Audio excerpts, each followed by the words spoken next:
یہ جو میں نے بتایا کہ اطاعت کلی، ہمہ تن، ہمہ وقت، ہمہ وجوہ، جزوی اطاعت نہیں، بس یہ ذرا نوٹ آف کوشن ہے۔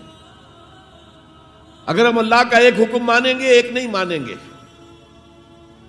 یہ جزوی اطاعت ہے، یہ اللہ کو قبول نہیں ہے۔ اللہ کی طرف سے تو یوں سمجھیے کہ پیکج ڈیل ہے، ٹیک اٹ اور لیو اٹ، لینا ہے تو پورا لو ورنہ دفع ہو جاؤ، اللہ کو تمہاری ضرورت نہیں ہے، تمہیں اللہ کی ضرورت ہے۔ یا ایھا الذین آمنوا ادخلوا فی السلم کافہ، اے ایمان والو اسلام میں داخل ہونا تو پورے کے پورے ہو، ادھورے نہیں۔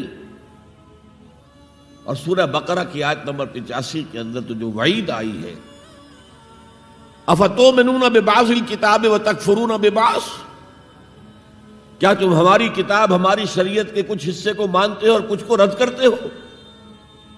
فما جزاء من یفعل ذلک منکم، تو جو کوئی بھی تم میں سے یہ روش اختیار کریں گے ان کی کوئی سزا اس کے سوا نہیں ہے، کان کھول کر سنیے، ان کی کوئی سزا اس کے سوا نہیں ہے کہ دنیا میں ذلیل و خوار کر دیے جائیں اور قیامت کے دن یردون الی اشد العذاب، شدید ترین عذاب میں جھونک دیے جائیں۔ وما اللہ بغافل عما تعملون، اللہ غافل نہیں ہے، بے خبر نہیں ہے، لا علم نہیں ہے اس سے کہ جو تم کر رہے ہو۔ تم اپنی داڑھیوں کے طول سے اللہ کو دھوکہ نہیں دے سکتے، تم اپنے پائجاموں کو ٹخنوں سے اوپر رکھے اللہ کو دھوکہ نہیں دے سکتے کہ تم بہت متبع رسول ہو، تم اپنے عمروں اور حجوں سے اللہ کو دھوکہ نہیں دے سکتے، اللہ کو معلوم ہے کہ حرام کی کمائی سے حج کیا ہے تم نے، حرام کی کمائی سے عمرہ کیا ہے تم نے۔ تو یہ جو جزوی اطاعت ہے کوئی اطاعت نہیں، اللہ کو قبول نہیں۔ آدمی سوچتا ہے کہ چلیے میں نے یہ کام اچھے کیے، یہ برے کیے، مجھے اچھے کاموں کا کچھ کریڈٹ بھی تو ملنا چاہیے نا، لیکن نہیں، اللہ کہتا ہے جزوی اطاعت منہ پر دے ماری جائے گی۔ اور جو دنیا کی سزا ہے وہ تو ہم اپنی آنکھوں سے دیکھ رہے ہیں، 130، 140 یا 150 کروڑ مسلمان دنیا میں ہیں، ذرا اندازہ کیجیے، لیکن ہماری رائے کی کوئی اہمیت ہے؟ بین الاقوامی معاملات میں کوئی ہم سے مشورہ لیتا ہے کیا؟ آپ کا کیا خیال ہے؟ کس نمی پرست کے بھیا کیستی، ایسے بھی ملک تھے کہنا چاہیے، اب تو ان کا حال پتلا ہے، دولت کے انبار تھے ان کے پاس، لیکن ان کا مذاق اڑتا تھا مغربی ممالک، وہ چاہے سعودی بادشاہ ہوں اور چاہے وہ UAE کے امیر ہوں، مذاق ہی اڑتا تھا، کوئی حیثیت نہیں۔ حالانکہ کتنا بڑا رقبہ ہے انڈونیشیا کے آخری جزیروں سے لے کر موریتانیہ تک، سالڈ اسلامی آبادی، مسلمان آبادی۔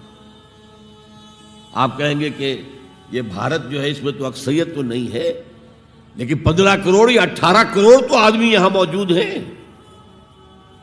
لیکن کوئی عزت، کوئی حیثیت دنیاوی بین الاقوامی سطح پر۔ بہرحال یہاں بھی ہیں لوگ، کھاتے پیتے لوگ ہیں، ان کی اپنی کچھ عزت ہے اپنے معاشرے کے اندر، لیکن بحیثیت امت، بحیثیت قوم کیا حیثیت ہماری؟ تو الا خزی فی الحیات الدنیا، وہ تو ہماری نگاہوں کے سامنے موجود ہے۔ اب قیامت کے دن کے بارے میں جو دھمکی اللہ نے دی ہے، وَيَوْمَ الْقِيَامَةِ يُرَدُّونَ إِلَىٰ أَشَدِّ الْعَذَابِ، قیامت کے دن شدید ترین عذاب میں جھونک دوں گا۔ اس پر اللہ سے معافی طلب کی جا سکتی ہے، دعا ہی کی جا سکتی ہے، اللہ ہم پر رحم فرمائیے۔ یہ میں نے آپ کے سامنے رکھا ہے فارمولہ، اللہ کی اطاعت جمع اللہ کی محبت، دے گو ٹو میک عبادت۔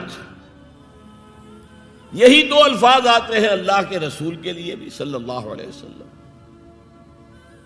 اللہ کے رسول کی اطاعت یہ تو اسلام کا بنیادی تقاضا ہے، اطیعوا اللہ واطیعوا الرسول فإن تولوا فإن اللہ لا يحب الکافرین۔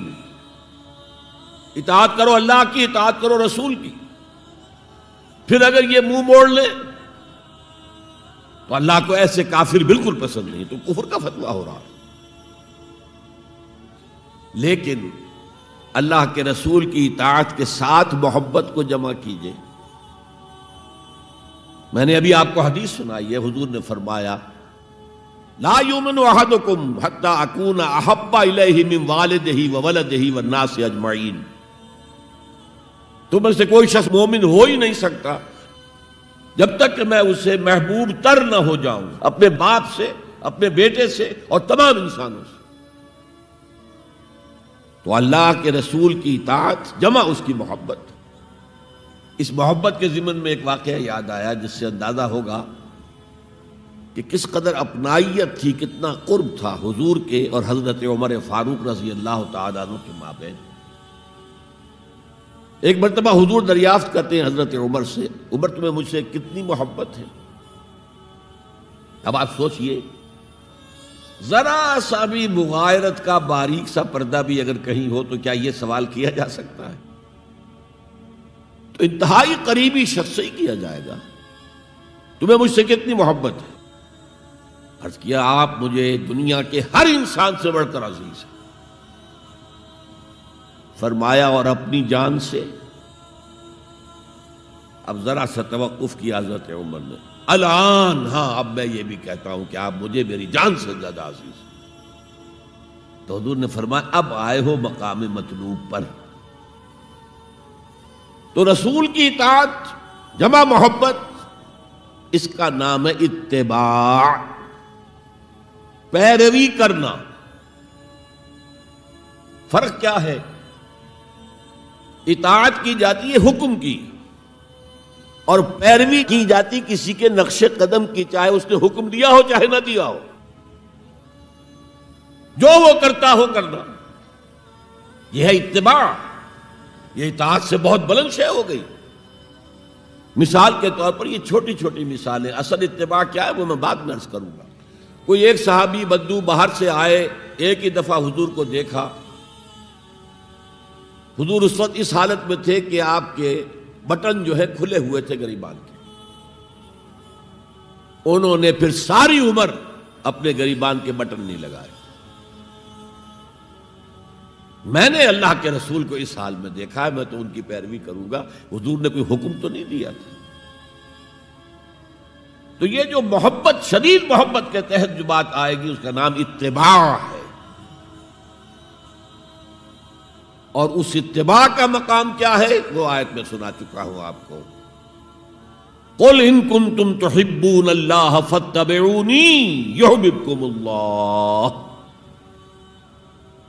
اے نبی ان سے کہہ دیجئے اگر تم اللہ سے محبت کرتے ہو تو میرا اتباع کرو، میرے نقش قدم پر چلو، میری پیروی کرو۔ اللہ تم سے محبت کرے گا، تم اللہ کے محب نہیں محبوب بن جاؤ گے۔ اور اگر کہیں کوئی لغزش ہو گئی، کوئی خطا ہو گئی، کہیں جذبات کی رو میں بہہ کر کوئی گناہ کر بیٹھے تو اللہ معاف فرما دے گا۔ اللہ بڑا غفور ہے، اللہ بڑا رحیم ہے۔